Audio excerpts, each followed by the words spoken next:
बीच में video cut हो गया था ना, इसको फिर से हम बता देते हैं।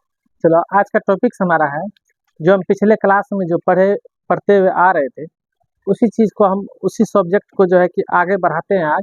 और वो प्रीवियस क्लास में यानी पीछे क्लास में जो हम पढ़े थे, वो हम पढ़े थे क्या 1857 की क्रांति तक। 1857 क्रांति, 1857 क्रांति का परिणाम तक लास्ट हम क्लास पढ़े थे। कहाँ तक बातें किए थे हम लोग? परिणाम तक। कुछ बातें ऑफलाइन में भी हुई थी, तो परिणाम तक हम बातें किए थे। और इस परिणाम के बाद जो अब घटनाक्रम, जो भारतीय इतिहास का एक घटनाक्रम आगे बढ़ेगा, उस घटनाक्रम में क्या उद्देश्य बन के एक नए टॉपिक्स के रूप में आएगा, वो टॉपिक जो आएगा वो आएगा भारतीय राष्ट्र संघ, जिसको हम कांग्रेस बोलेंगे। इसको हम क्या बोलेंगे? कांग्रेस बोलेंगे। और कांग्रेस की स्थापना क्या उद्देश्य रहा था, उस उद्देश्य को समझने का आज हम प्रयास करेंगे। और कैसे हुआ कांग्रेस पार्टी का स्थापना, कब, किसने, किसके द्वारा, किस स्थान पे हुआ, ये बातें हम बाद में समझेंगे। कांग्रेस टॉपिक्स ले आकर उसका सही से ऑपरेशन करके जाएंगे, ठीक है। तो फिलहाल हम इसका उद्देश्य समझेंगे कि कांग्रेस पार्टी स्थापना होने का उद्देश्य क्या था और इसका विरोध करने वाला किस किस ढंग से कौन कौन था, ठीक है। इस चीज को हम समझेंगे और जो हम कल बातें किए थे उस चीज को थोड़ा सा रिपीट करके हम आगे बढ़ जाएंगे आज, ठीक है। हमने परिणाम में ये देखा था कि 1857 क्रांति जब हुआ, तो 1857 क्रांति होने का कई रीजन रहा। तो रीजन कहीं पे जमींदारी वाले विरोध किए सैनिक कारतूस को लेकर के, और 1857 क्रांति होने का रीजन शुरुआत प्रारंभिक कारण ही रहा था क्या? चर्बी वाला कारतूस। और ये चर्बी वाला कारतूस जो है कि ये इस तरह विशाल क्रांति के रूप में बदलते चला गया। अपने धर्म की रक्षा करने के लिए अलग अलग क्षेत्र में सेना जो है कि लड़ना शुरू कर दिया, जिसमें कि अलग अलग क्षेत्र में हम बातें शुरू किए थे। बंगाल के बैरकपुर से सैनिक, छावनी से 34वीं रेजिमेंट से मंगल पांडे द्वारा। उसके बाद हम मेरठ चले गए थे, मेरठ में पढ़ने के बाद दिल्ली के बाद जो है कि हम अवध, लखनऊ, कानपुर, और उसके बाद अवध लखनऊ जिसको बोलते हैं, ठीक है, कानपुर, झांसी, उसके बाद बिहार अंतिम पढ़ करके जो है कि वीर कुंवर सिंह को जो किस तरह जो है कि वो मर जाता है। और 1857 क्रांति का परिणाम में जो है कि बाद में क्या झलकता है, क्या दिखता है, ये बातें किए थे हम लोग। और 1857 क्रांति होने का रीजन को समझते हुए हम परिणाम पे ज्यादा ध्यान देते हैं। तो परिणाम ये रहा, 1857 की क्रांति का होना अंग्रेजों का एक चेतना का उदय देना, यानी अंग्रेजों को एक चेतना का उदय करवाना इस क्रांति का उद्देश्य भी रहा। क्या रहा उद्देश्य में? 1857 क्रांति जब समाप्त हुआ तो अंग्रेजों का इस बात का जो है कि इस बात का महसूस होने लगा कि आखिर भारतीय जनता जो है कि भारतीय नागरिक जो है कि हमारा विरोध किया क्यों। इसलिए जो 1857 क्रांति के बाद जो है कि जो ईस्ट इंडिया कंपनी का जो रेगुलेशन, जो नियम चलता था, वो भारत से पूरा उसका नियम कानून क्या कर दिया गया? समाप्त कर दिया गया। और हम प्रत्यक्ष रूप से इंग्लैंड के महारानी के सीधा डायरेक्ट प्रत्यक्ष रूप से हम शासन में आ गए।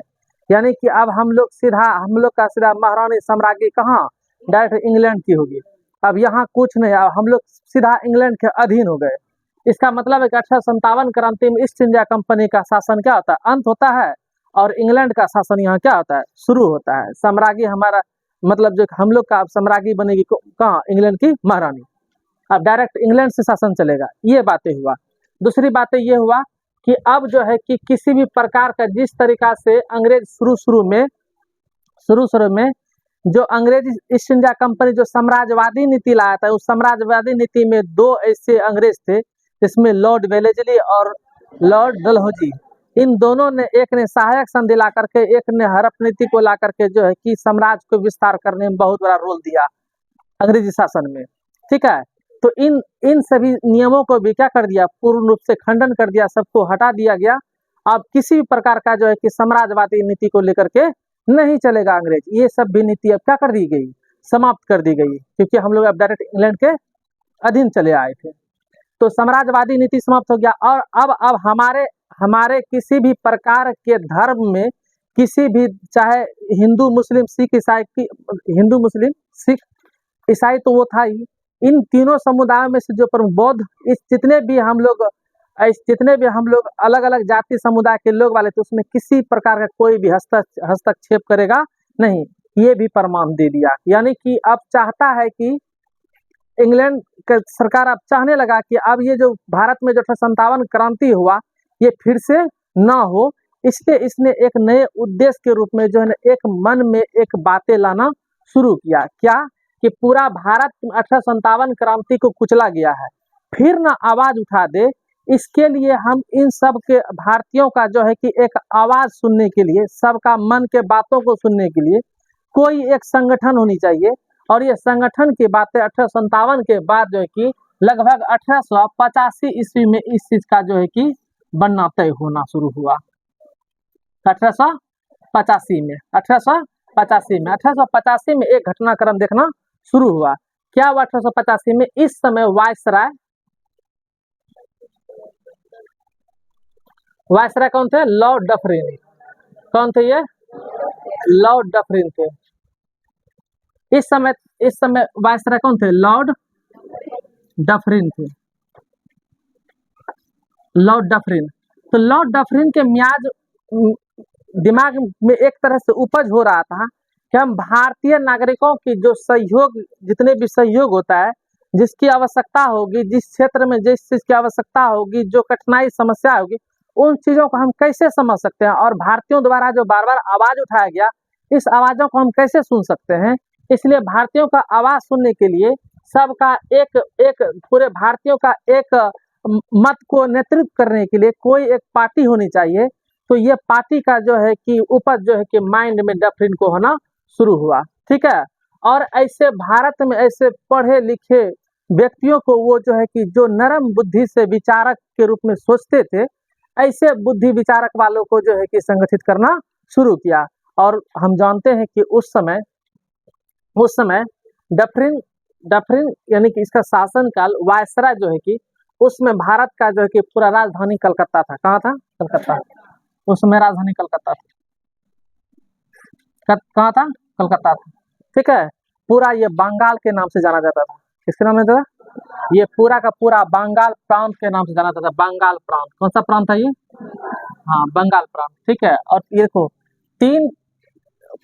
पूरे तीन प्रांतों से जो है कि पूरा जो है कि जिसको हम इसको बोलते हैं कि ये 3 प्रेसिडेंसी में जो है कि इसको बांटा गया था। ठीक है। बंगाल प्रेसिडेंसी, उसके बाद मद्रास, उसके बाद बम्बई। ऐसे 3 प्रेसिडेंसी क्या करता था वो, पूरे भारत पर वो कंट्रोल किया हुआ था। उनमें से सबसे बड़ा प्रेसिडेंसी के रूप में सबसे बड़ा यदि देखा जाता था तो वो कौन था? बंगाल। कौन था वो? बंगाल। सबसे बड़ा प्रांतों में से कौन था? बंगाल था। बंगाल का मुख्य केंद्र कहाँ था? कलकत्ता। कहाँ था? कलकत्ता। इस समय 1885 के समय में, अंग्रेजी शासनकाल के समय में, इस समय भारत की राजधानी कलकत्ता है। कहाँ है? कलकत्ता। अभी जो दिल्ली बात कर रहे हो, दिल्ली अभी नहीं है। अभी कहाँ है? कलकत्ता। अभी रीजन मतलब 1885 की बातें कर रहे हैं हम। ठीक है। और वर्तमान काल में अभी हम दिल्ली बोलते हैं, लेकिन उस समय राजधानी कहाँ थी? कलकत्ता थी। क्योंकि अंग्रेज जो है कि पूरा शासन यहीं से करता था, और सबसे बड़ा प्रेसिडेंसी में से बंगाल था, और बंगाल से ही कंट्रोल करता था पूरे भारत में। ठीक है। तो इनमें से मद्रास, यहाँ मद्रास, ठीक है, जहाँ अब चेन्नई बोलते हैं हम लोग। ठीक है। यहाँ कौन? बम्बई बोलते थे। तो अभी मुंबई बोलते हैं, तभी बम्बई बोलते थे। क्या बोलते थे? बम्बई। क्या बोलते थे? बम्बई। यही तीनों से पूरा कंट्रोल करता। दिल्ली में कई तरह का नजर था, ये संघर्ष चल रहा था, लेकिन दिल्ली पर भी अधिकार किया हुआ था। 1857 के बाद वो भी दिल्ली पे सिरासिरी हो गया था, पूरा नियंत्रण भी दिल्ली पर चला गया था अंग्रेज का। तो डफरिन के दिमाग में इस चीज का उपज हो रहा था कि भारत का नेतृत्व करने वाला कोई पार्टी होनी चाहिए। ऐसे पढ़े लिखे व्यक्तियों को जो है कि उसने जो है कि नरम बुद्धि विचारक को एकजुट होने के लिए आमंत्रित किया, और जो है कि ऐसे विचारों में से ये कहाँ है डफरिन? वायसराय कहाँ बैठेंगे? कलकत्ता में। कहाँ रहेंगे? कलकत्ता में। ठीक है। तो ऐसे में से देखो तो पढ़ा लिखा वर्ग, अधिकांश अंग्रेज पढ़े लिखे, वायसराय पूरा केंद्र, राजधानी बना हुआ कलकत्ता। इसका मतलब अंग्रेज का शासन काल सबसे बड़ा, शासन व्यवस्था सबसे ज्यादा सख्त, सबसे ज्यादा लागू होने वाला स्थान कौन था? बंगाल।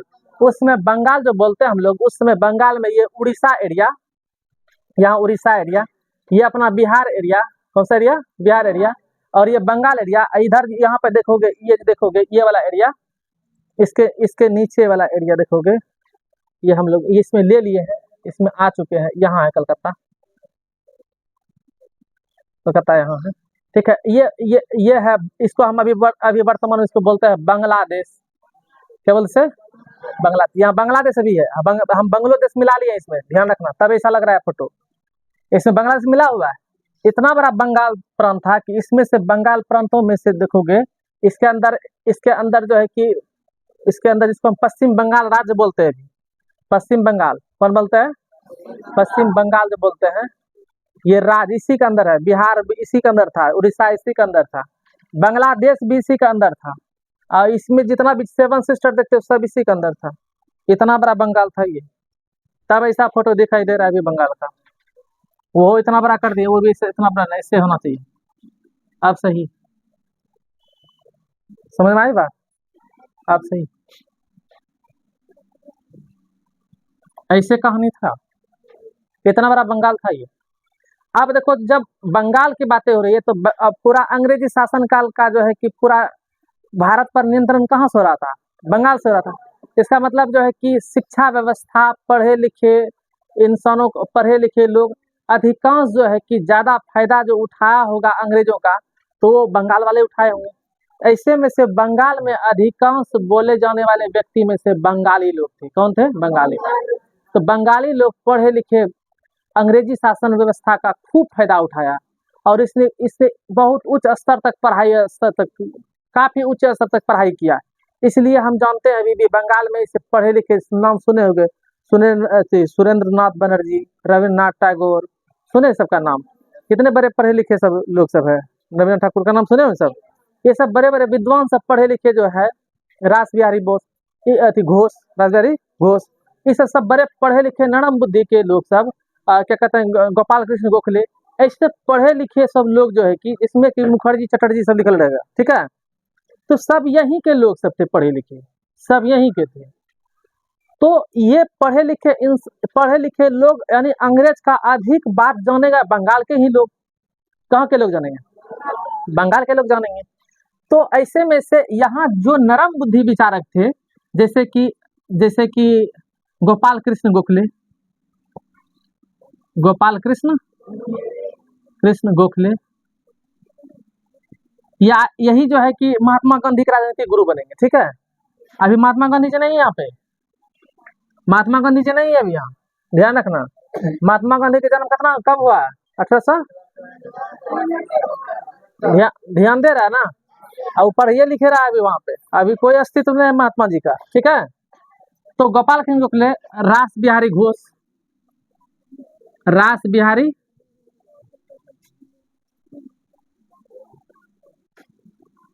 घोष, ठीक है।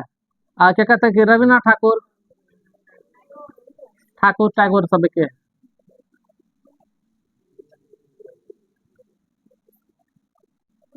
और नाम सुना होगा इसका, दादा भाई नौरोजी, ठीक है। मोतीलाल नेहरू सब यूपी में चले, ठीक ना। इसी क्षेत्र में वो सब ये थी का था, उत्तर प्रदेश सबका, बिहार के बाद वाला इनर कोरिडोर, ठीक ना। तो ये से सब पढ़े लिखे व्यक्तियों में से आने वाला सब लोग, ये सभी एकदम पढ़े लिखे विद्वान लोग, एकदम नरम बुद्धि के होते हैं, एकदम नॉर्मल मिजाज के होते हैं, एकदम शांत स्वभाव के लोग होते हैं, ताकि अंग्रेज पढ़े लिखे इंसान से बात करेगा तो उसका के समझ जाएगा। इसलिए पढ़े लिखों का साथ लेकर के जो है कि डफरिन के दिमाग में इस चीज का उपज हो रहा था कि हम किसी प्रकार का जो है अपना नेतृत्व पूरे भारत पर सही ढंग से कर सके। इसके लिए पूरे भारत का आवाज सुनने वाला उसका ही पार्टी का कोई एक, भारत के लोगों का, जनता का आवाज सुनने के लिए कोई एक पार्टी हो, और वो पार्टी नेतृत्व पूरे भारत का करे, ठीक है। और वो पार्टी जो गठन होगा, वो पार्टी तमाम भारत के अलग अलग जगह पे जा करके जो है कि जिसको हम कहते हैं अधिवेशन, क्या कहते हैं, अधिवेशन, अलग अलग जाके अधिवेशन करे, और उस अधिवेशन से जो है कि क्षेत्र के लोगों की कमजोरी, क्षेत्र के लोगों का डिमांड, हर चीज बताए, और उस पर हम जो है कि अपना शासन कर सके। क्योंकि डफरिन पर दबाव था इंग्लैंड से, डफरिन पर दबाव क्या था, इंग्लैंड से। इंग्लैंड से ये दबाव था कि 1857 वाला क्रांति वाला ये वाला स्थिति फिर दोबारा नहीं हो, ठीक है, ये दोबारा ना हो। ऐसे में से डफरिन के दिमाग के उपज से ऐसे नरम मिजाज के लोग सब, नरम मिजाज के लोगों के सहारा लेकर के जो है कि इसने जो 1885 ईस्वी में एक पार्टी गठन होता है, एक क्या होता है, पार्टी गठन होता है। पार्टी का नाम क्या है, भारतीय राष्ट्र कांग्रेस, भारतीय भारतीय राष्ट्रीय, इसको भारतीय राष्ट्र संघ बोलेंगे, क्या बोलेंगे, संघ, भारतीय राष्ट्र संघ। तो भारतीय राष्ट्र संघ थे, क्या थे, भारतीय राष्ट्र संघ। लेकिन ये इतने लंबा नाम होने का भारतीय राष्ट्र संघ, संघ का अर्थ है जनता का एक समूह, तो जनता का समूह का संघ को शॉर्ट संक्षेप में अमेरिकी क्रांति के समय में उसे कांग्रेस कहा गया था। क्या कहा गया था, कांग्रेस। इसलिए दादा भाई नौरोजी जी थे ना, उस समय पढ़े लिखे इंसानों में सबसे बुजुर्ग व्यक्तियों में से एक थे। इसलिए जो है कि दादा भाई नौरोजी के अनुसार जो है कि भारतीय राष्ट्र कांग्रेस का नाम बदल संक्षेप में रख दिया गया, इसका नाम रखा क्या, कांग्रेस। क्या नाम रखा दिया इसका, कांग्रेस नाम रखा दिया। क्या रख दिया इसका, कांग्रेस। तो पूछा जाएगा, बता भारतीय राष्ट्र कांग्रेस, भारतीय राष्ट्र संघ का नाम बदल करके कांग्रेस किसने रखा था, दादा भाई नौरोजी ने, दादा भाई नौरोजी ने। ठीक है, दादा भाई नौरोजी ने। बता तो ये क्वेश्चन यदि पूछे, ठीक है, क्वेश्चन पूछे भारतीय राष्ट्र संघ का नाम बदल करके कांग्रेस किसने कहा रखने के लिए। कांग्रेस का उत्पत्ति कहाँ से हुआ, अमेरिकी क्रांति के समय से हुआ, अमेरिका से हुआ। कहाँ से हुआ, अमेरिका। कांग्रेस शब्द हम लोग अमेरिका से लेंगे, ठीक है। और ये क्या होता है, जनता का समूह का एक संघ होता है, जनता के समूह का संघ होता है, ठीक है। इसलिए शॉर्ट में से क्या बोला गया, और फुल नाम में क्या बोलते हैं, भारतीय राष्ट्र संघ बोलते हैं, ठीक है। इसको कैप लगा दो, इसको तरह से कैप है। वो मेरा आशीर्वाद किधर है, दो उधर से, ठीक। तो भारतीय राष्ट्र संघ का नाम क्या बदल रख दिया गया, कांग्रेस। अभी भी बोलते हैं, लेकिन इसको शॉर्ट में अधिकांश हम क्या बोलते हैं, कांग्रेस बोलते हैं। कांग्रेस का जब स्थापना हुआ, इसका स्थापना जब हुआ, इसका पहला अध्यक्ष कौन बना,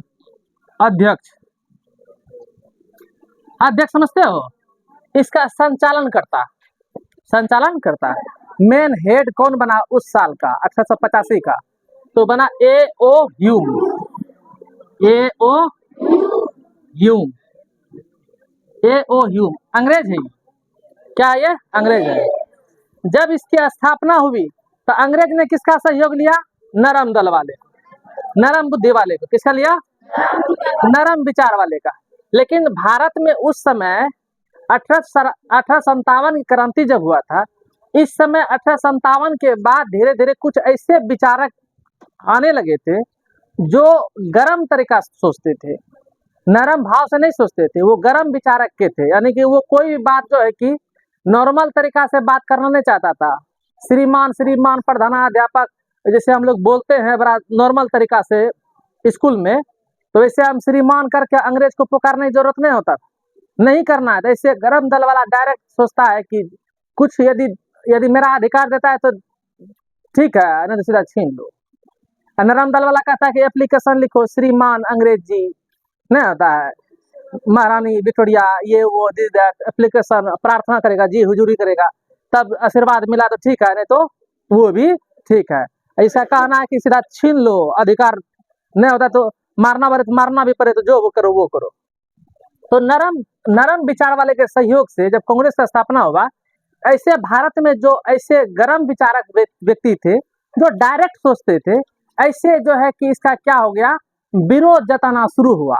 ऐसे में से कौन, तो भारतीय लोग ही विरोध जता रहे थे। तो कौन थे ऐसे भारतीयों में से, ऐसे नरम विचारक जो थे अंग्रेज के सहयोग थे। अंग्रेज के कौन थे ये,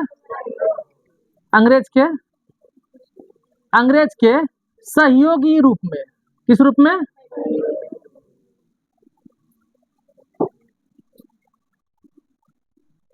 ये लोग सहयोगी रूप में काम करते थे। लेकिन इसके मन में ये दुरस्त सोचते थे कि कम से कम इस पार्टी का स्थापना हो जाएगा तो हमारा आवाज सुनने वाला जो है कि हम लोग का आवाज उठाने वाला ये जो संघ बनेगा, कांग्रेस पार्टी बनेगा, तब इसके द्वारा उठाया गया आवाज अंग्रेज सुनेगा और अंग्रेज के सदन तक यानी इंग्लैंड तक जो है कि सरकार तक आवाज जाएगी इसी के द्वारा।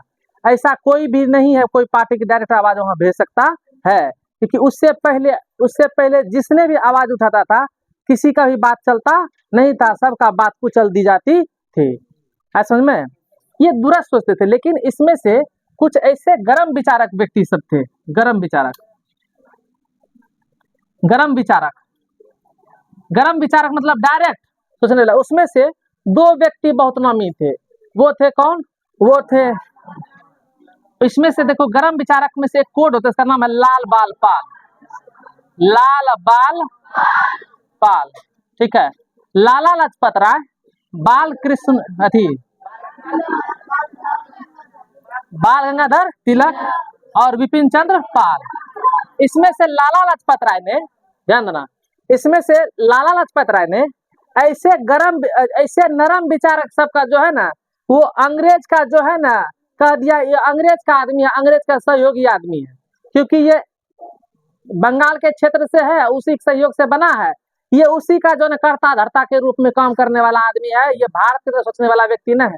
लेकिन ये दूरस्थ जो बुद्धिजीवी आदमी होते हैं वो दूर के सोचते हैं, बहुत सोच के चलते हैं, क्योंकि इससे पहले भी जो है कि भारत में बहुत सारा जो है कि पार्टी का स्थापना हुआ था, संगठन का स्थापना हुआ था, पर अंग्रेज ने उससे किसी भी प्रकार का जो अधिकार दिया नहीं था, उसका कोई वैल्यू नहीं था। इसलिए जितना भी पार्टी उससे पहले बना था सबको कुचल दी जाती थी, सबका मान वैल्यू किसी का रहता ही नहीं था।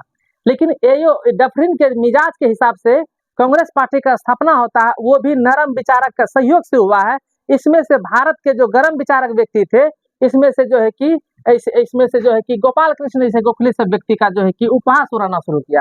कहा कि ये जो बनाया है कांग्रेस पार्टी, ये कांग्रेस पार्टी जो है ना, इसने कांग्रेस पार्टी के बारे में एक प्रेशर कुकर का सिद्धांत दिया। किसका दिया इसने? Pressure cooker. क्या कहा उसने? उसने बोला, ध्यान देना, ध्यान समझना, ये प्रेशर कुकर जो है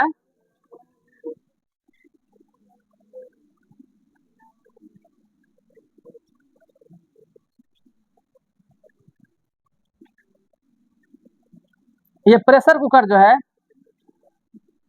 ठीक है, ये जो प्रेशर कुकर का जो पूरा बॉडी है ये है अंग्रेज। कौन है ये? अंग्रेज है, ठीक है। क्या है? अंग्रेज। और अंग्रेज प्रेशर कुकर के अंदर जो चावल दाल जो भी चीज रखा हो गया पकने के लिए, वो है भारतीय। वो कौन है? वो है भारतीय।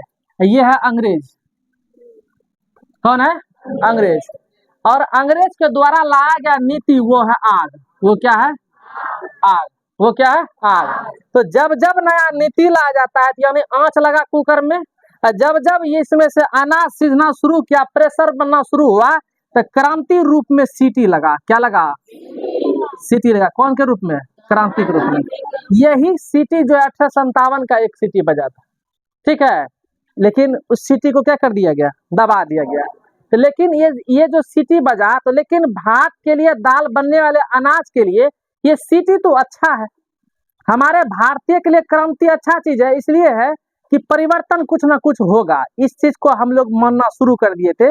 हम लोग यदि आवाज किसी के प्रति उठाएंगे तो एक परिवर्तन, यदि एक क्रांति ला रहे हैं, तो इस परिवर्तन का मतलब है कि हमको अब कुछ ना कुछ नया तरीका से कोई चीज सहयोग मिलेगा।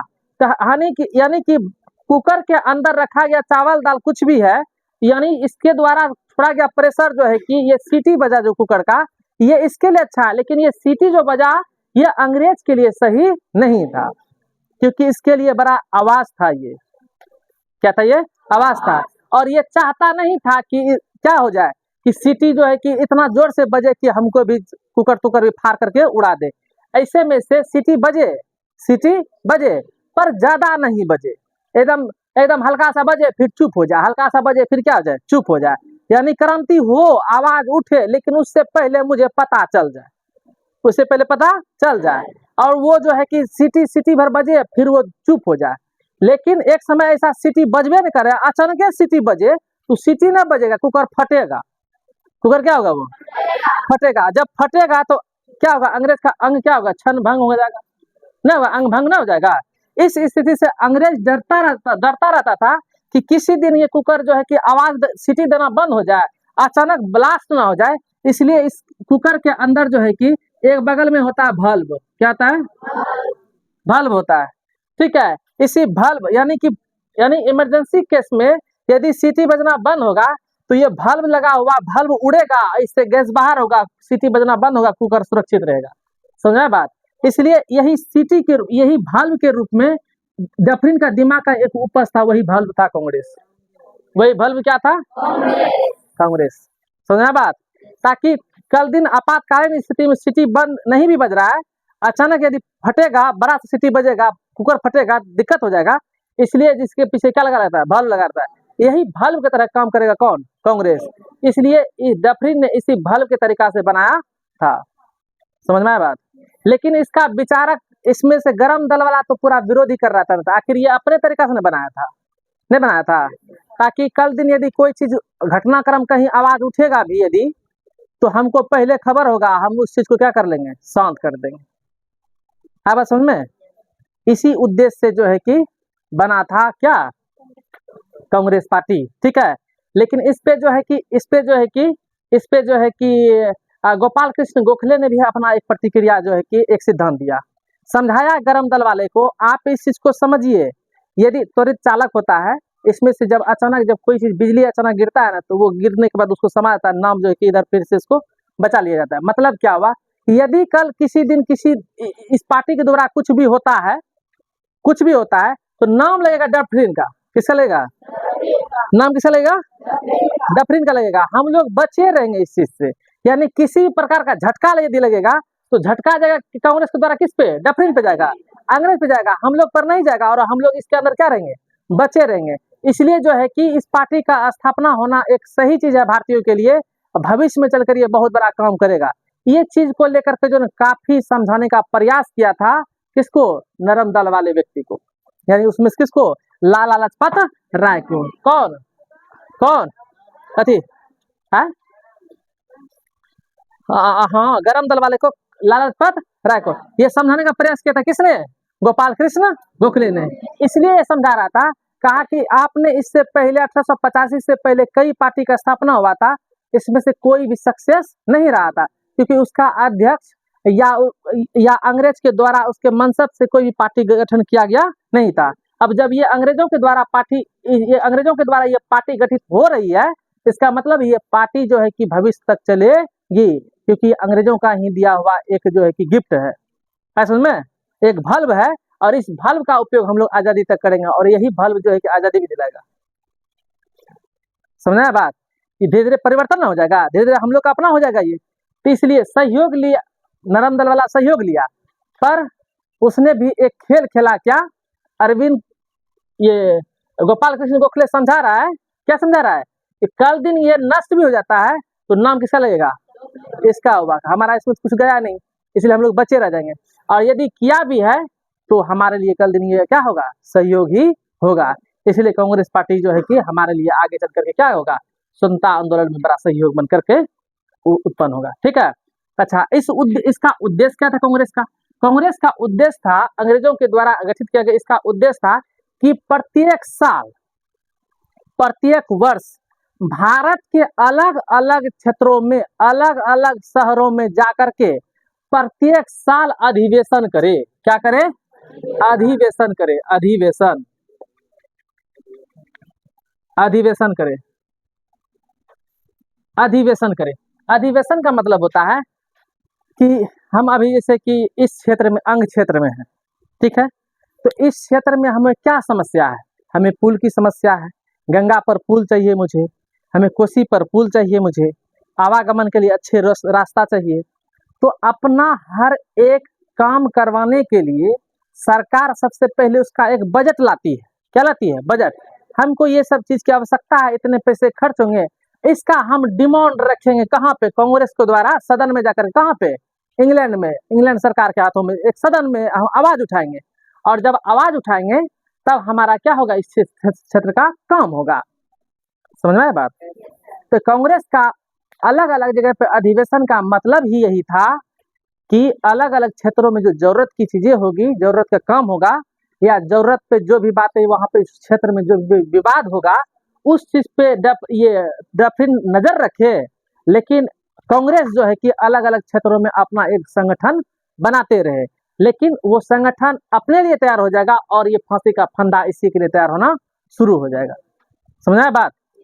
ये बनाया था अपने उद्देश्य से, अपना उद्देश्य मेरा पूरा हो, लेकिन धीरे धीरे जो है कि ये कांग्रेस जो है भारतीयों का एक बड़ा सा मजबूत कड़ी बन जाएगा।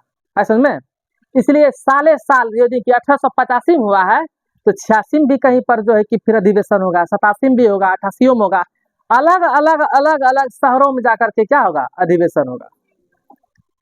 कब कब? प्रत्येक साल, प्रत्येक साल। समझ में आया बात? क्यों बनाया गया था, समझ में आया अब बात है? कि अलग अलग क्षेत्रों में अलग अलग आवाजों को सुन करके उसको क्या किया जा सकता है, दबाया जा सकता है। क्योंकि इस चीज का इससे कांग्रेस से पता चलते ना देगा डफरिन को। अब की बार बताओ तो आया ये पटना, अब की बार मान चलो कि ये हुआ कलकत्ता में अधिवेशन, अब कलकत्ता के बाद अगला अगला अगला बार हुआ कहाँ पर आकर के, क्या कहते हैं, सूरत में हुआ। तो जो कलकत्ता में चल रहा था समस्या, अब वो समस्या को समझ गया ना ये कैसे उसको दबा के रखना है। सूरत में जो समस्या चल रहा है उस समस्या को कैसे दबा के रखना उसको वो जानेगा ना वो। इसका मतलब वो कमजोरी लेना चाहता है कांग्रेस से। क्या लेना चाहता है? कमजोरी लेना चाहता है। समझ में आया बात? कांग्रेस पार्टी का गठन कब हुआ था? 1888। कब हुआ था? तो इसमें से जो है कि हम थोड़ा सा प्रेशर को करके नियमों को समझते हुए कांग्रेस को समझाने का प्रयास किए। ठीक है, अब हम इस चीज को समझाते हैं आगे, इस चीज को हम समझाते हैं आगे। ठीक, बढ़े आगे हम लोग। अब 1885 के बाद एक सबसे बड़ा घटनाक्रम तब हुआ जब बातें ये चल रहा था कि कांग्रेस पार्टी का अलग अलग क्षेत्र में अलग अलग सत्र में जो है कि हर एक अलग अलग शहर में जो है कि उसका अधिवेशन होगा, जिसको हम लोग कहते हैं मीटिंग करना। ठीक है, अलग अलग क्षेत्र में जो अधिवेशन होगा, उस प्रत्येक साल का अधिवेशन में अलग अलग क्षेत्र के अलग अलग अध्यक्ष भी होगा। कुछ बात समझा यहाँ पे? नहीं समझा? जैसे कि अधिवेशन कलकत्ता में हो रहा है, जो कलकत्ता के जो पढ़े लिखे बड़े व्यक्ति होंगे अध्यक्षता वो करेंगे। आप मान लो कि अब की बार हो रहा है कहाँ पे, क्या कहते हैं, पटना में हो रहा है, तो पटना में जो इस क्षेत्र के जो पढ़े लिखे व्यक्ति होंगे अध्यक्षता उस क्षेत्र के लोग वो करेंगे। यानी जिस क्षेत्र में जाएगा अधिवेशन उस क्षेत्र के लोग इसका क्या करेगा, अध्यक्षता करेगा। ठीक है, हाँ, जरूरत उस क्षेत्र में जैसे व्यक्ति है तब, नहीं है तो तब कहीं से और भी व्यक्ति कर सकता है, अध्यक्षता कर सकता है जो उसके लायक है। समझे बात? ताकि जो इसका अध्यक्षता जो अध्यक्ष अपना बात रखेगा उस पूरे भारत भर के लोग क्या करेगा, उसका पालन करेगा। क्योंकि कांग्रेस के द्वारा उठाया गया आवाज भारतीयों का आवाज बनेगा। क्या बनेगा? हम सबका आवाज कौन बनेगा? राष्ट्रीय कांग्रेस। समझ में? यानी हम लोग का आवाज बन के कहाँ जाएगा? कांग्रेस के पास। और कांग्रेस जो आवाज उठाएगा यही हमारा एक सबका भारतीयों का एक आवाज बन के कहाँ जाएगा? इंग्लैंड सदन में जाएगा। कहाँ जाएगा? समझ में आया बात? और इस सदन में जो बैठने का जो अधिकार दे दिया 1857 क्रांति के बाद, एक अधिकार और भी दे दिया था कि जो हम आवाज नहीं उठा पाते थे अंग्रेज के प्रति, अब 1857 की क्रांति के बाद अब हम ब्रिटेन के सदन में जो है कि अपना आवाज भी उठा सकते हैं। समझ में आया? उससे पहले किसी भारतीयों को अपना आवाज उठाने का मतलब जो है कि अधिकार नहीं था, अब होने लगा है। तो ये अधिकार जो दे दिया ना, इसी अधिकार का जो है कि अब सोचता है कि अधिकार तो दे दिए, अधिकार तो दे दिए, अब कोई भी जो है कि भारतीय हमारे पक्ष में आवाज उठा सकता है। तो अंग्रेज के दिमाग में ये चल रहा था कि ये आवाज उठाएगा किस क्षेत्र के लोग और कौन उठाने वाला है। इसके दिमाग में एक ही बात चल रहा था कि हमारे सदन में आवाज सबसे यदि कोई उठा सकता है तो वो कलकत्ता का आदमी ही उठा सकता है, बंगाल का आदमी भी उठा सकता है। क्योंकि भारत में सबसे ज्यादा पढ़े लिखे लोग अंग्रेज के क्षेत्र छाया में रहकर पढ़ने वाला लोग सब जो खास करके बंगाली लोग ही थे। इसमें से हम जानते हैं कि रास बिहारी घोष, गोपाल कृष्ण गोखले, रविन्द्रनाथ टैगोर, दादा भाई नौरोजी, बहुत ऐसे पढ़े लिखे विद्वान सब थे। वो सबसे ज्यादा कहाँ के लोग थे? सब बंगाल के ही थे। कहाँ के थे? और अंग्रेज के मन में चल रहा था कि मेरा आवाज यदि कोई उठाएगा, मेरा मुंह तोड़ यदि कोई जवाब दे सकता है तो वो बंगाल प्रांत के रहने वाला नागरिक ही दे सकता है। इसलिए उसने इसके दिमाग में एक चीज का उपज चल रहा था कि ये आवाज मेरे सदन में उठा करके आए नहीं, इसलिए क्योंकि लाखों की जनसंख्या पे जो है ना एक सीट बनता था, तो ऐसे में से जो सीट जो बनेगा तो उसमें से क्या कहा कि बंगाली लोग को बांट दो। क्या कर दो? बांट दो। ना उधर से सीट जीत के आ पाए ना तो उधर के लोग उधर से जीत के आ पाए, इसलिए बंगाली जब बांट देंगे तो ना उधर से आवाज उठाने वाला हो जाएगा ना इधर से आवाज। उसके लिए जीतोगे तब ना सदन में आओगे बात करने के लिए। अब उसमें से आधा आधी बांट दिया। अब तुम सोचो, एक थोड़ा सा एग्जाम्पल देते हैं। 5 भाई हो, ठीक है, 5 भाई कमाने वाले हो। अब बगल में जो कि बिक रहा था 20 मतलब जो है कि 1 बीघा जमीन बिक रहा था। 5 भाई जब संगठन थे तो 5 भाई का पैसा मिला करके जो है कि पैसे मिला करके जो है कि वो जमीन लिया जा सकता था, लेकिन बीच में कर दिया, हम क्या कर दिए, झगड़ा लगवा दिए। ठीक है, अब अकेले अकेले भाई खरीद सकता है जमीन? नहीं ना, खरीद सकता है नहीं, यानी यूनिटी तोड़ दिए हम, नहीं तोड़ दिए। तो सदन में आवाज कौन उठाएगा? तो बंगाल के ही लोग उठा सकता है, इसमें से दूसरा कोई नहीं। इसलिए अंग्रेज के दिमाग में ये उपज होने लगा। ये कौन था पता है सोचने वाला? कर्जनवा था। कौन था कर्जनवा? Lord Curzon. कौन था? Lord Curzon. ये 1885 के बाद आज कहानी हो गया 1805। 1800 ठीक 1905 1885 के बाद कहाँ गए? 1905। ये 1905 में इस चीज का आवाज उठना शुरू हुआ। इस समय था लॉर्ड कर्जन। लॉर्ड कौन था? Lord Curzon. लॉर्ड कर्जन था इस समय वायसराय। कौन था? कौन था हेड तभी बंगाल का? हाँ, तो लॉर्ड कर्जन के दिमाग में चल रहा था कि यदि सदन में आवाज उठेगा तो एकदम कड़क आवाज, हमारा मुंह तोड़ आवाज दे सकता है कौन? कहाँ के लोग? बंगाल के लोग दे सकता है। कौन? वो भी बंगाली लोग दे सकता है। पढ़े लिखे विद्वान सब लोग जो है, ऐसे पढ़े लिखे लोग सब, यही सब आवाज, मेरा आवाज उठा सकता है, मेरे विरोध में आवाज यही उठा सकता है, नहीं तो दूसरा कोई है ही नहीं। इसलिए बंगाल को क्या कर दो, ऐसे बांट दो कि ना इधर का रहे ना वो उधर का रहे। इसलिए कर्जन के दिमाग से 1805 में जो है कि बंगाल विभाजन का इसने प्रस्ताव पारित कर दिया। क्या कर दिया इसने? बंगाल विभाजन। क्या ला दिया उसने? कहा कि 1905 में एकदम चुप्पे चाप प्रस्ताव ला दिया, कहा कि बंगाल का विभाजन होगा। क्या होगा? क्यों होगा? इसका कोई रीजन नहीं, एकदम बंगाल का विभाजन होगा। कर दिया, घोषणा कर दिया कि बंगाल विभाजन होगा। तो बंगाल विभाजन होगा, कैसे होगा विभाजन? इसने बड़ा तार्किक तरीका से विभाजन करना शुरू किया। क्या?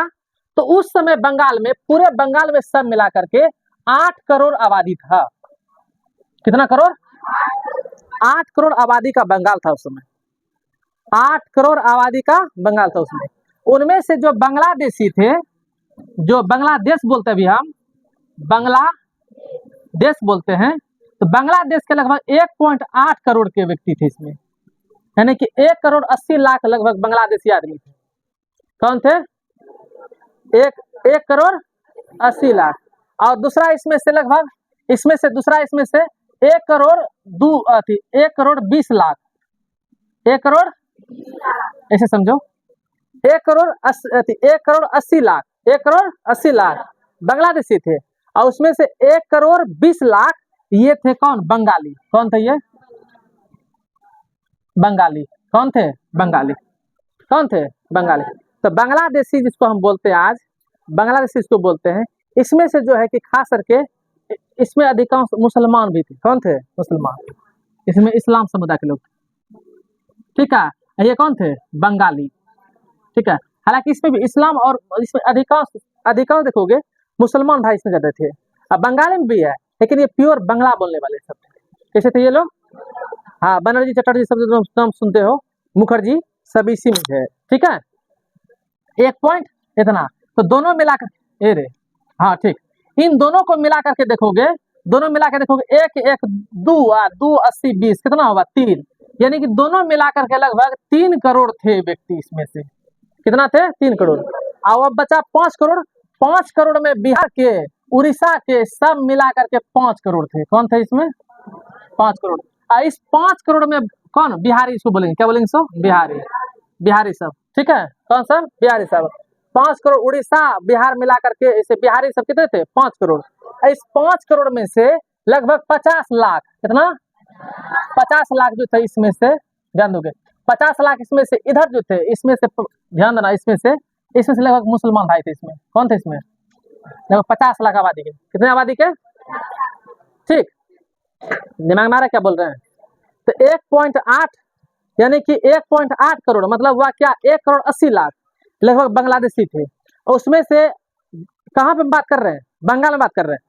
1.2 करोड़ मतलब हुआ 1 करोड़ 20 लाख लगभग कौन थे? बंगाली भाषी लोग थे, ठीक है। और इसमें पढ़ा लिखा कौन देता था? बंगाली लोग थे। और 5 करोड़ में से लगभग 4.5 करोड़ थे कौन? इसमें से बिहारी हिंदू सब थे। और उसमें से मुसलमान कौन थे? लगभग 50 लाख मुसलमान सब थे, ठीक है। यानी कि पूरे 8 करोड़ को ऐसे आबादी था यहाँ पर। तो कर्जन के दिमाग में आया इसमें तो बिहारी कुछ करेगा ही नहीं, क्योंकि इसमें से ये लोग पढ़ा लिखा कम है, इसको तो कोई दिक्कतें नहीं है। इसमें से ये जो है कि ये क्या कहता है, बांग्लादेशी है। बांग्लादेशी में से पढ़े लिखे उतना है ही नहीं, मुसलमान भाई सब है, छोटे जनसंख्या आबादी ज्यादा रहता है, शिक्षा उतना है ही नहीं। ये ज्यादा टेंशन का घर है कौन? बंगाल। कौन है ज्यादा टेंशन घर में? कौन है? बंगाल। टेंशन घर कौन है? बंगाल। इसने इसने बंगाल, ये वाला बंगाल का एरिया था इसी से, ठीक है, इसी से बंगाल का एरिया था, ठीक है, इसी से क्या था, बंगाल का एरिया था।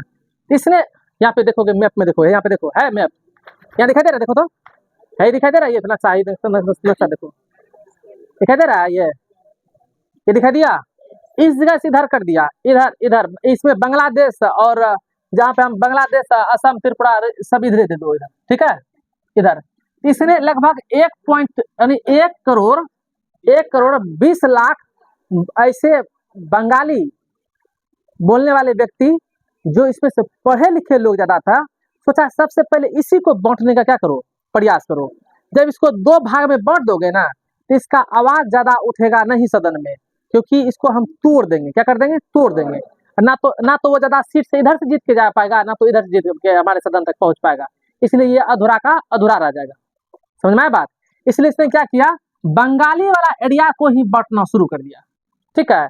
तो बंगाल को बांटा दो भाग में, एक बंगाल को जब रेखा खींचा गया बंगाली एरिया के बीचों बीच से, तो बंगाल का बंगाली भाषी एरिया में से एक को भेज दिया पूर्वी बंगाल, एक पूर्वी बंगाल बना दिया, क्या बना दिया, एक को बना दिया पश्चिमी बंगाल, क्या बना दिया, पश्चिमी बंगाल। ये देखते हो, ये वाला ये हुआ पूर्वी बंगाल, क्या हुआ, ये पूर्वी बंगाल, ये क्या हुआ, पश्चिम बंगाल, क्या हुआ, पश्चिमी बंगाल। तो इधर वाला हो गया पश्चिमी बंगाल, इधर वाला क्या हो गया, पूर्वी बंगाल, एकदम बीचों बीच बांट दिया।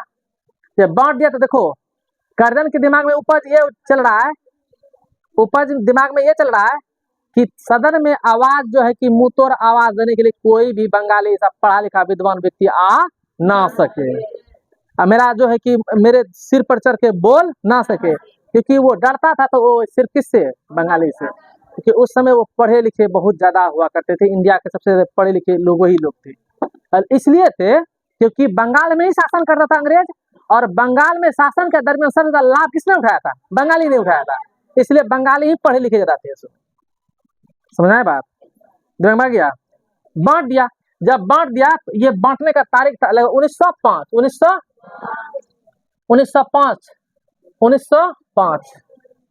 ये 1905 ये तारीख था 16 अक्टूबर OCTO BR, ठीक है।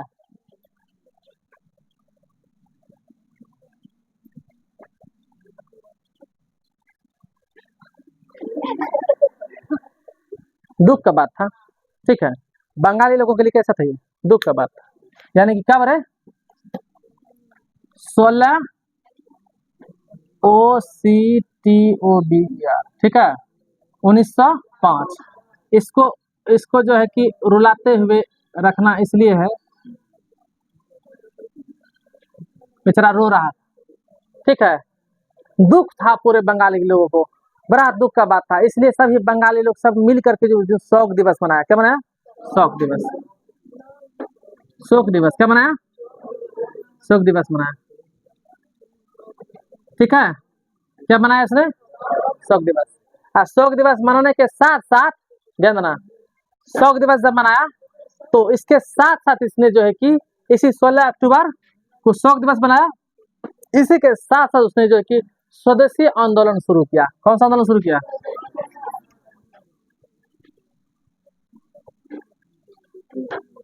ठीक है, स्वदेशी आंदोलन का मतलब वो अपना देश का बना हुआ चीज नहीं, सिर्फ यही मतलब नहीं होता, वो गांधी जी ने हम समझेंगे। स्वदेशी का मतलब होता है कि हम जिस देश के, जिस संस्कृति भाषा के हम लोग हैं, हम सबको क्यों अलग कर रहे हैं, पूरा उदास हो गया, पूरा शोक में डूब गया पूरा बंगाल, ठीक है, पूरा उदासी, इसलिए सबने मिल करके क्या बनाया, शोक दिवस मनाया, क्या मनाया, शोक दिवस। कब, 16 अक्टूबर 1905। ये क्वेश्चन खूब पूछता है कि बंगाली विभाजन कब हुआ था, तारीख के साथ याद रखना, 16 अक्टूबर 1905।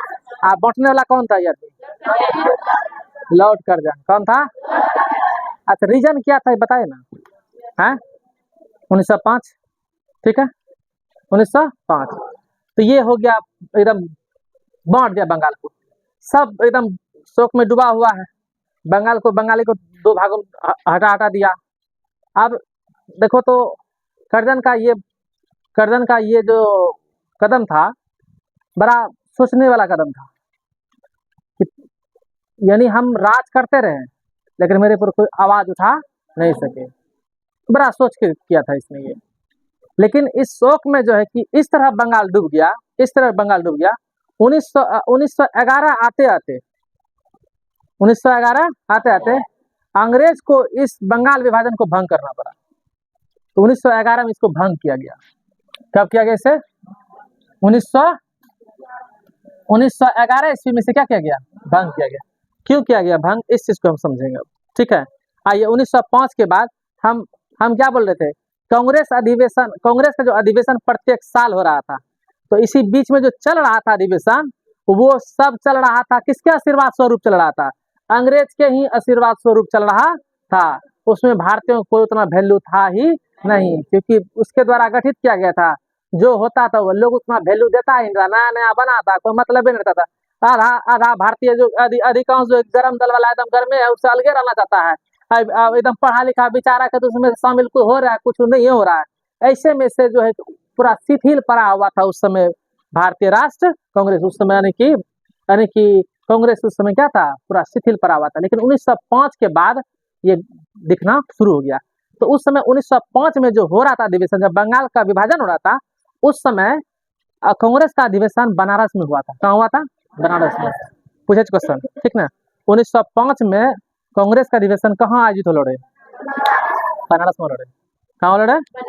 वाराणसी में हुआ था। 1905 में बंगाल विभाजन के समय जो है कांग्रेस का अधिवेशन कहाँ हो रहा था? बनारस में हो रहा था। कहाँ हो रहा था? बनारस में। उस समय उसका किसने अध्यक्षता किया था पता है? जानते ही हो, नरम दल वाला बुद्धि कम करेगा ज्यादा, इसलिए जो है कि गोपाल कृष्ण गोखले ने किया था। किसने किया था? पूछता है कि 1905 का कांग्रेस अधिवेशन कहाँ आयोजित की गई थी? बनारस में। उसका अध्यक्षता किसने किया था? गोपाल कृष्ण गोखले ने। किसने किया था? गोपाल कृष्ण गोखले ने किया था। ठीक है, अब आई बात 1905 में ये घटनाक्रम हुआ ही, तो ये अधिवेशन अब यहाँ पर लाइटेड नहीं, 1906 में लाइटेड आ जाएगा, पूरा लाइट में आ जाएगा तो अधिवेशन ये। तो सबके दिमाग में अब इसका दिमाग में अब ये विचार आना शुरू हो गया कि बंगाल विभाजन करके बहुत बड़ा गलती किया अंग्रेज। ठीक है, अब बता, तो विभाजन हुआ है, इस विभाजन का मुद्दा कहाँ होगा? सुनने वाला आदमी कहाँ उठाएगा? कांग्रेस का अधिवेशन में ही उठाएगा, क्योंकि अंग्रेज यदि कहीं पर आवाज सुन सकता है तो कांग्रेस का अधिवेशन में ही सुन सकता है। इसलिए आवाज बन के कहाँ जाएगा? कांग्रेस के अधिवेशन में जाएगा। नहीं जाएगा जी? कांग्रेस अधिवेशन में जाएगा। कब जाएगा? 1905 में चुप्पे चाप हो गया, पता नहीं चला, विभाजन हो गया, चुप्पे चाप हो गया। लेकिन 1906 में जो होगा बड़ा सोच समझ के होगा। ठीक है, इसलिए 1906 का जो अधिवेशन हम लोग आगे समझते हैं। ठीक है, थोड़ा सा इसको मिटाते हैं। ठीक है, तो कचरा हो गया तो इसको मिटा देते हैं। मिटा में ठीक, क्या मिटाने वाला?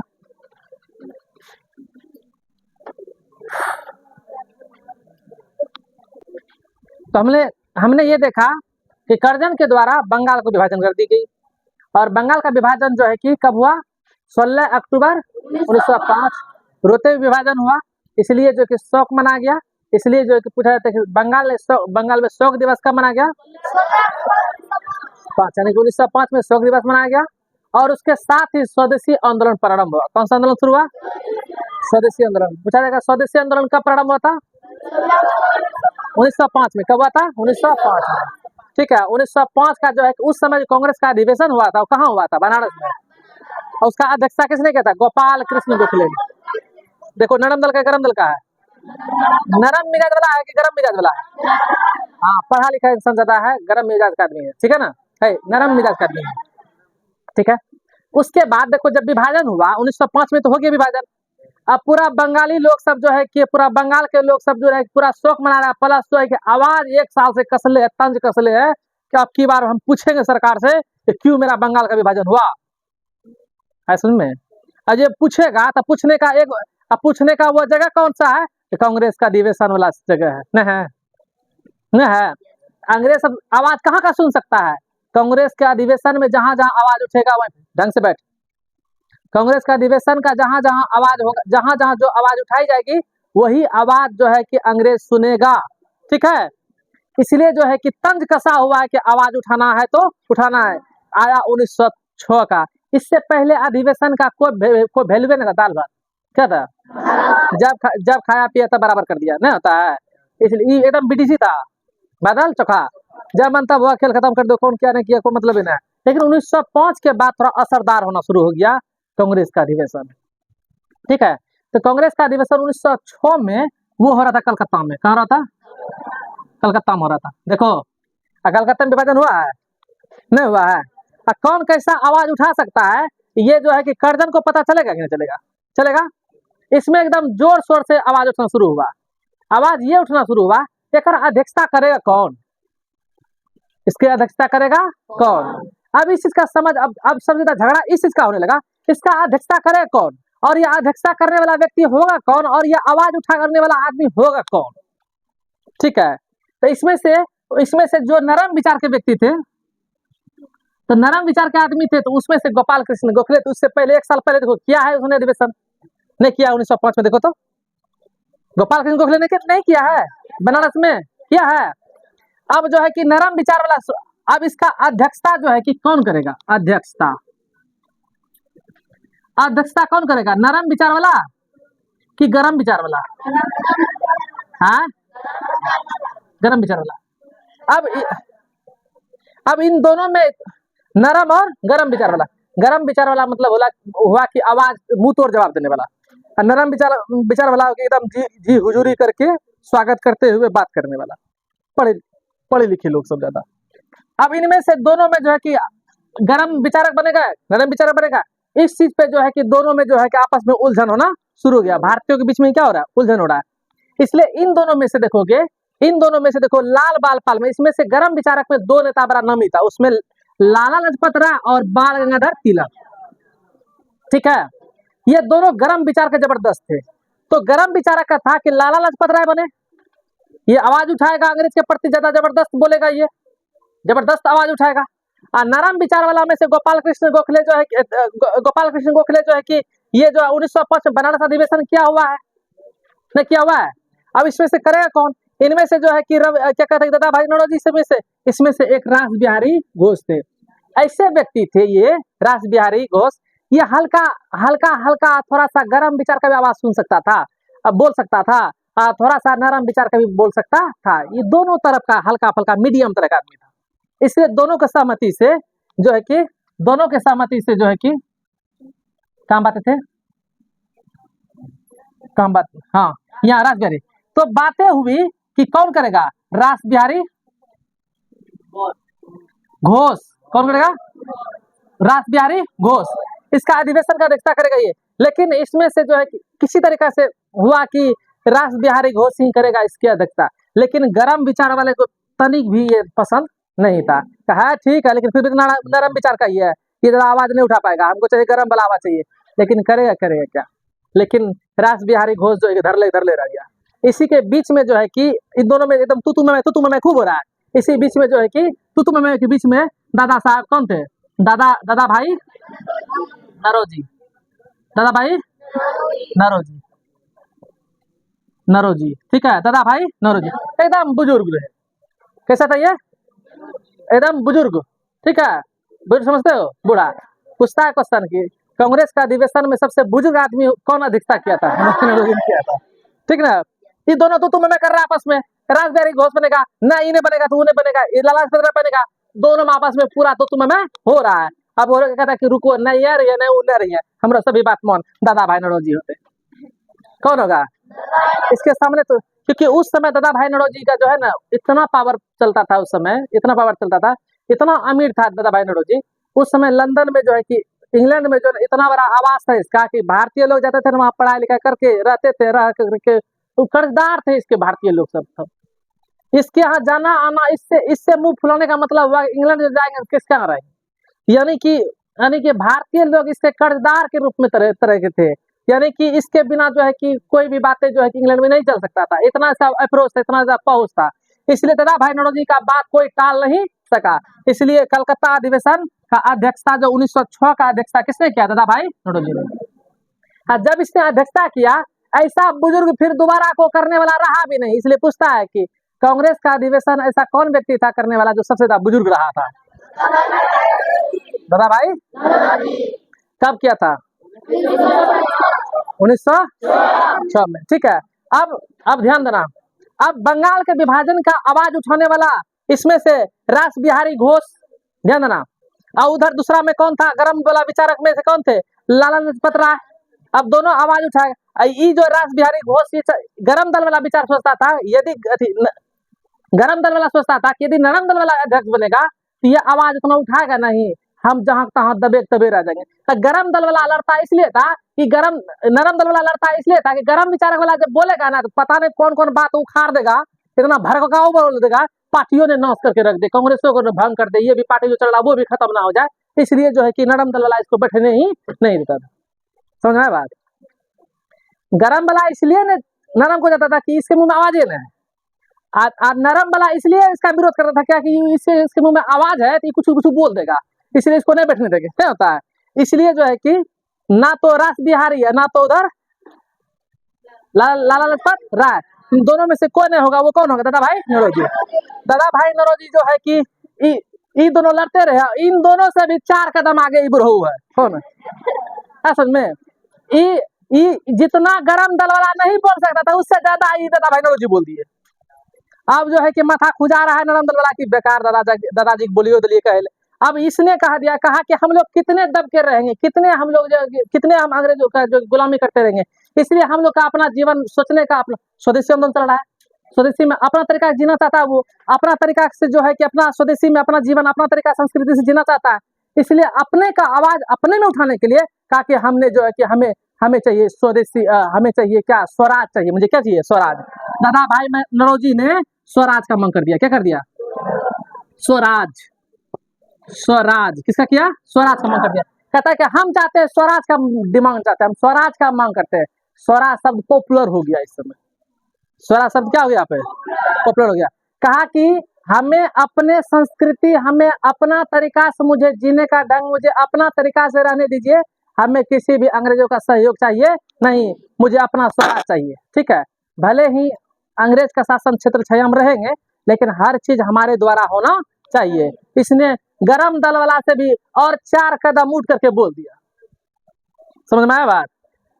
यदि इनमें से गरम दल वाला भी बनता ना तो दादा भाई नौरोजी ऐसा नहीं बोल पाता, लेकिन ये दादा भाई नौरोजी जो है कि इन दोनों से भी बढ़ चढ़ कर भी बातें कर दिया और ज्यादा ही कर दिया। आसान नहीं था नरम दल वाला की ये ऐसा बात बोलेगा, इसके मन में था बुजुर्ग है, थोड़ा हल्के हल्के काम काज कर देगा, धीरे धीरे निकाल देगा किसी तरीका से, लेकिन उदास पड़ गया कौन, नरम दल वाले, कि दादा भाई नौरोजी जो कि और एक नए शब्द का ही डिमांड कर डाला, यानी कि वो हो गया कौन सा, स्वराज का। पूछा जाएगा बताओ स्वराज का मांग सबसे पहले कांग्रेस ने किस अधिवेशन में किया था? क्वेश्चन सुनो, स्वराज का मांग यानी कि अपना राज हो, राजा वही रहे, स्वराज का मतलब होता है कि राजा वही रहे, लेकिन हर कार्य, हर क्षेत्र, हर अधिकार मेरे द्वारा यहाँ लागू हो। ठीक है, हर काम हम ही करें, लेकिन राजा कहाँ रहे, वहीं रहे, है समझ में, इसलिए उसे क्या बोला गया, स्वराज। क्या बोला गया इसे, स्वराज कहा गया। आया बात समझ में, इसके क्या बोला गया, स्वराज। और इस स्वराज का डिमांड जो है कि कांग्रेस ने किस अधिवेशन में किया था, कलकत्ता अधिवेशन में किया था। क्वेश्चन पूछता है कि स्वराज शब्द का प्रयोग सबसे पहले किस अधिवेशन में किया गया था, कलकत्ता अधिवेशन में। स्वराज शब्द जो है कि सबसे पहले जो है कि किस अधिवेशन में जो है कि कहां पर, किस अधिवेशन में जो है कि लाया गया, कलकत्ता अधिवेशन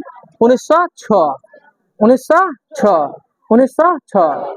लेकिन एक चीज है, इस स्वराज शब्द का उत्पत्ति क्या कर ले रहे, इस शब्द पहली बार बोल लो कह रहे जानो ना, स्वराज शब्द पॉपुलर हो गया इस अधिवेशन में। ठीक है, इस स्वराज शब्द का डिमांड सबसे पहले किसने किया था पता है, शायद राजा राम मोहन राय ने किया था। नहीं, एक मिनट, क्योंकि तो देखिए एनसीईआरटी में क्या लिखा हुआ, तो ये स्वराज शब्द पॉपुलर हुआ था, लेकिन स्वराज शब्द दिया किसने था, ये सबसे पहले शब्द का प्रयोग किसने किया था पता है, दयानंद सरस्वती, दयानंद सरस्वती।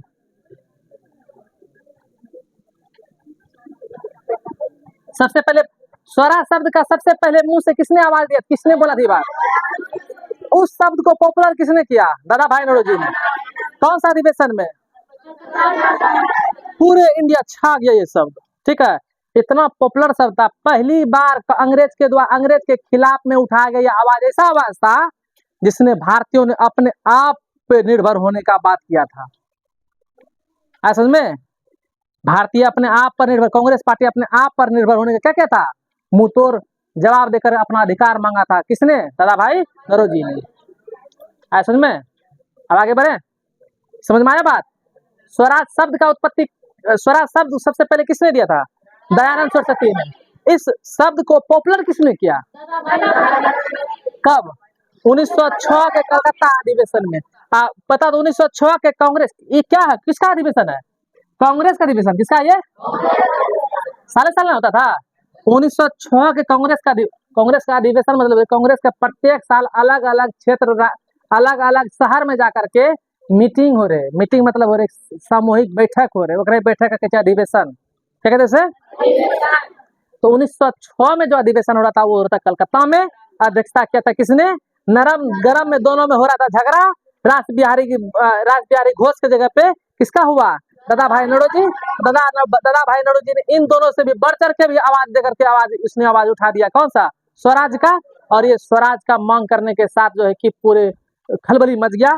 और ये खलबली जो है कि स्वराज शब्द का उत्पत्ति सबसे पहले बोला किसने था? दयानंद सरस्वती ने। इस शब्द को पूरे इंडिया में पॉपुलर किसने किया? दादा भाई। और ये शब्द जो है कि यही देखना, फिर 1929 ईस्वी में चलेंगे हम, तब 29 में पंडित जवाहरलाल नेहरू ने इसमें पूर्ण स्वराज का मांग करेगा। क्या करेगा इसको? पूर्ण स्वराज का। ठीक है, तो हम स्वराज कई बार बोलेंगे। ठीक है, इसलिए क्या होता है, इसको कहते हैं हम लोग डोमिनियन स्टेट। क्या कहते हैं इसे? डोमिनियन स्टेट कहते हैं। क्या कहते हैं इसे? Dominion state. चलिए बात समझ में आया? आइए 1906 के बाद आइए 1907। 1907 ध्यान दो। 1907 ये है महाराष्ट्र। ये क्या है? महाराष्ट्र है। अब ये है महाराष्ट्र एरिया। आई है गुजरात। ठीक है, गुजरात। ठीक है, इसमें तो देखो तो एकदम स्वराज एक गरम गरम बात निकला, नया नया। अब अगला जो अधिवेशन होने वाला था, इसमें अधिवेशन, कांग्रेस का अधिवेशन उस क्षेत्र में हो जहां की ज्यादा गरम विचारक के लोग हैं, ताकि अंग्रेज का मुंह तोड़ जवाब के साथ अपना अधिकार छीन सके। ठीक है, इसलिए सोचा गया था कि यह अधिवेशन खींच खाच के महाराष्ट्र, बंबई के क्षेत्र में लाया जाए, क्योंकि बंबई के क्षेत्र में रहने वाला अधिक गरम विचारक लोग सब थे। ठीक है, मुंबई के क्षेत्र में क्या थे? अधिक गरम विचारक। महाराष्ट्र के एरिया में सबसे ज्यादा गरम विचारक के लोग थे। इसलिए जब ये कांग्रेस अधिवेशन कलकत्ता के बाद जब ये होना था, कहाँ पे ये होना था? कहाँ पे होना था? ये पूना में। कहाँ होना था? पूना में। कहाँ होना था? पूना में। कहाँ होना था? पूना में होने वाला था। पूना के नागपुर में, जैसा पुणे में। कहाँ होना था? पूना में। लेकिन जो है कि गरम विचार यही के थे। कौन? बाल गंगाधर तिलक, उसी का ये एरिया है। ठीक है, लेकिन गरम दल वाले जो है कि उतना पसंद नहीं किया, इसलिए जो कि इस चीज को, अधिवेशन को हटा करके ला दिया गया सूरत। कहाँ ला दिया गया? सूरत। कहाँ हुआ ये? सूरत। ठीक है, इसलिए कहा कि ना गरम वाला क्षेत्र ना तो नरम वाला, इसलिए थोड़ा सा क्षेत्र अच्छा ठीक ठाक है। कौन सा? सूरत। इसलिए जो है कि यहाँ पर जो है कि गरम विचारक और नरम विचारक दोनों ने सहमति जताई। कहाँ हो? सूरत में। इसलिए 1907 का कांग्रेस अधिवेशन, कांग्रेस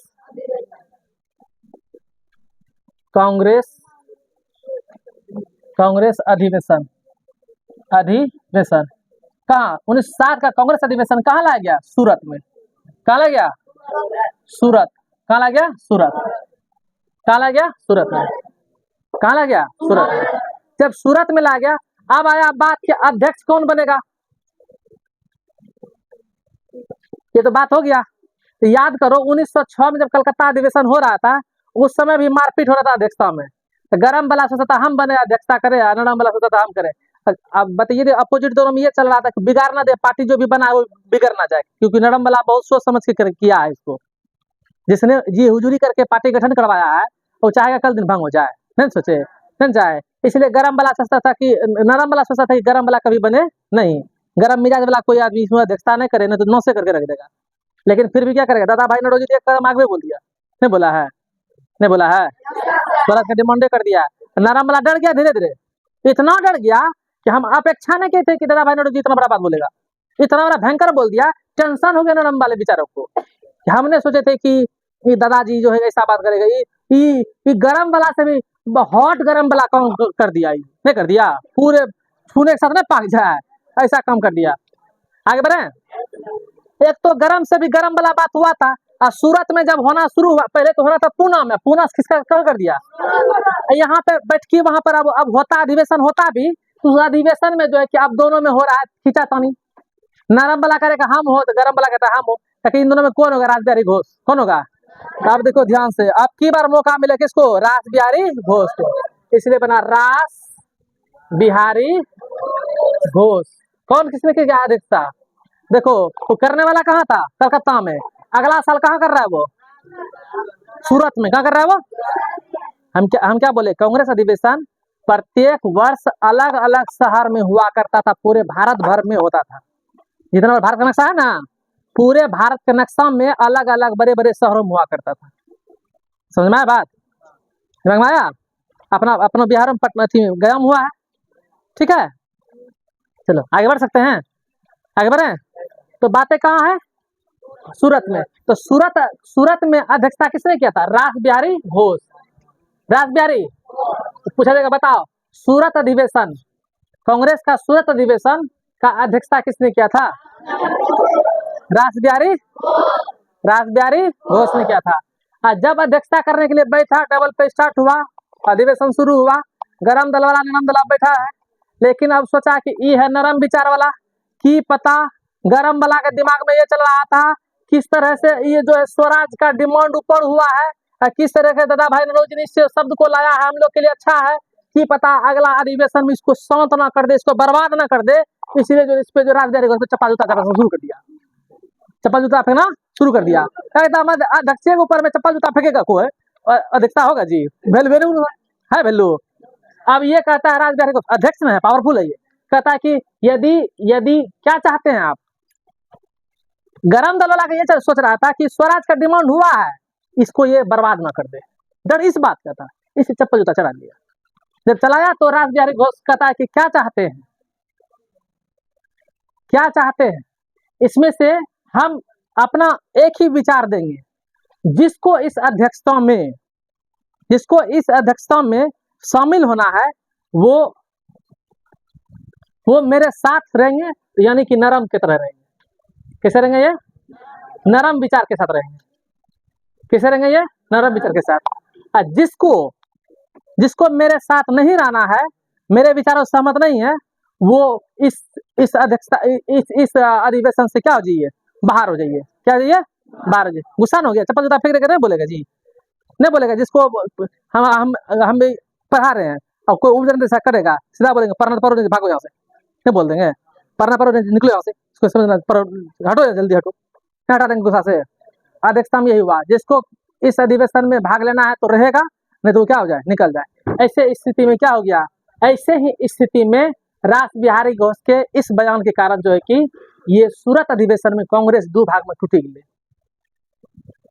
कांग्रेस क्या हो गया, दो भाग में टूट गया, दो भाग में पूरी बट गया। एक हो गया नरम दल, अब बने ले नरम दल, क्या बने ले, अब बोले गरम दल। तो पूछता है कि किस अधिवेशन में कांग्रेस का विभाजन हुआ, हाँ, कांग्रेस के किस अधिवेशन में कांग्रेस दो गुटों में टूट गया। कौन सा अधिवेशन, सूरत अधिवेशन में कांग्रेस में क्या हो गया, फूट पड़ गया। क्या पड़ गया, इसलिए इसको सूरत फूट के भी नाम से जानते हैं। किस नाम जानते हैं, सूरत फूट, सूरत फूट। क्योंकि इस अधिवेशन में क्या हुआ था, कांग्रेस दो भागों में टूट गया था, कांग्रेस में फूट पड़ गया। कांग्रेस का जो अध्यक्षता अब होगा, जो नरम गरम मिल करके दोनों भारतीय मिलकर करता था, अब हो गया गरम अलग नरम अलग। अब नरम जहां बैठेगा वहां गरम दल दल विचारक नहीं आएगा, और जहां गरम दल वाला बैठेगा वहां नरम दल वाला नहीं आएगा, यानी दोनों क्या हो गया, अलग हो गया। समझा बात। तो क्वेश्चन किस तरह पूछेगा, पूछे क्वेश्चन इस प्रकार, बताओ सूरत फूट कब हुआ था, 1900। हाँ, सूरत फूट कब हुआ था, 1907 में। कांग्रेस का अधिवेशन किस शहर में आयोजित हुई थी, हाँ, सूरत कहाँ है, गुजरात में। सूरत कहाँ है, गुजरात में। समझ में आ रहा बात। थोड़ा ध्यान समझना इस चीज को। ये सब कॉन्सेप्ट के लिए बच्चा तरसता है।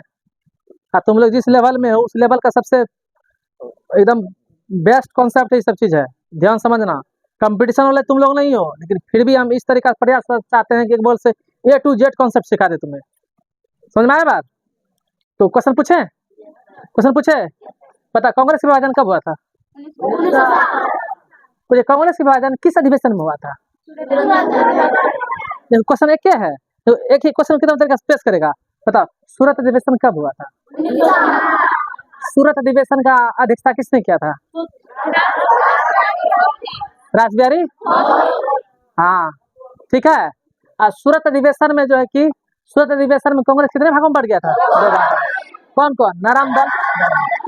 नरम दल का अर्थ है, यहाँ नरम दल का अर्थ है कि अपने श्रीमान हुजूरी करके जो है किसी सहमति दे करके जो है कि अपना काम करवाना। ठीक है।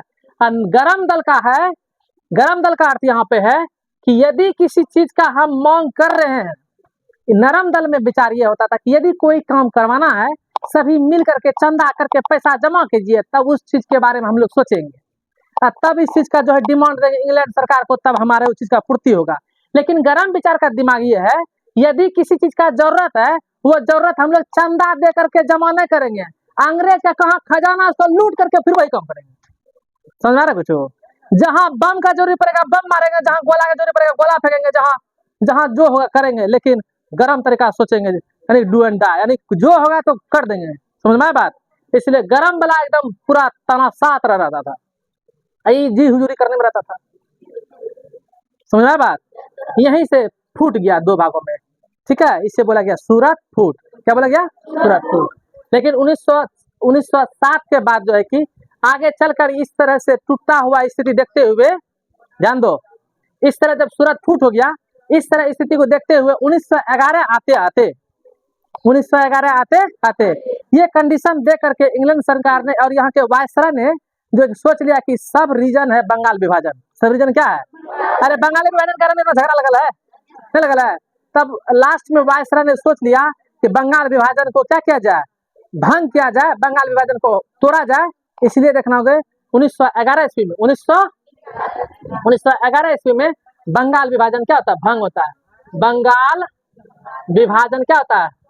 भंग हो जाता है। क्या होता है? भंग, तोड़ देता है। और इस समय जो है कि दोनों तरफ से, ध्यान देना, 1905 में जो बंगाल विभाजन हुआ था, आज जो हम लोग जो पश्चिम बंगाल अभी भी बोलते हैं पश्चिम बंगाल कलकत्ता है, तो वही बंगाल विभाजन के बाद हम लोग पश्चिमी एरिया में थे। लेकिन तो हमारे भारत में तो पूरब में है न है, लेकिन उसको पश्चिम बंगाल क्यों बोलते हैं? वो पश्चिम तो ना है, पश्चिम तो गुजरात है, लेकिन है पूरब में सबसे, बोलते उसको पश्चिम बंगाल। पश्चिम में है बंगाल, है ना? नहीं, जब बंगाल विभाजन हुआ था वो पश्चिम एरिया में पड़ा था ये एरिया, इसलिए उसका नाम क्या था? पश्चिम बंगाल। और उसी समय से नाम रह गया क्या इसका? पूर्वी बंगाल जो है बन गया बांग्लादेश, इसलिए पश्चिम बंगाल धरा का धरा रह गया। और अभी भी है, अभी जो है कि ममता बनर्जी के समय में जो है कि पश्चिम बंगाल का नाम चेंज करके बंगाल कर दिया गया। क्या कर दिया गया? बंगाल। क्या कर दिया गया? बंगाल। चलो ठीक है, तो सूरत अधिवेशन के बाद हम लोग कल बढ़ेंगे आगे। ठीक है, बढ़ तो गए हैं। 1911 में क्या हुआ? बंगाल विभाजन भंग हो गया।